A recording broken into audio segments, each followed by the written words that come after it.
গুড় খাচ্ছে উঠবো না। আলহামদুলিল্লাহ তৈরি হচ্ছে আমাদের খেজুরের গুড়, প্যাকেটজাত করা হচ্ছে।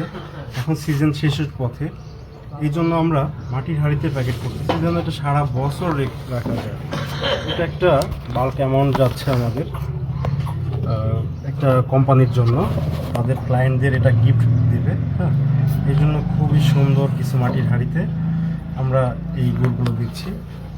এই গুড়টা সারা বছর রাখা যাবে। আপনারা জানেন সিজনের শেষে গুড়ের কোয়ালিটি হয় অনেক ভালো, এই জন্য বড় বড় কোম্পানি যারা বাল্ক অ্যামাউন্টে নেয় তারা সিজনের শেষে নেয় গুড়গুলাই, কারণ শেষের গুড়টা অনেক বেশি স্বাদ গন্ধ অনেক বেশি ভালো হয়। হ্যাঁ, তো এই জন্য আসলে এরা এই বছরের শেষে নেয়।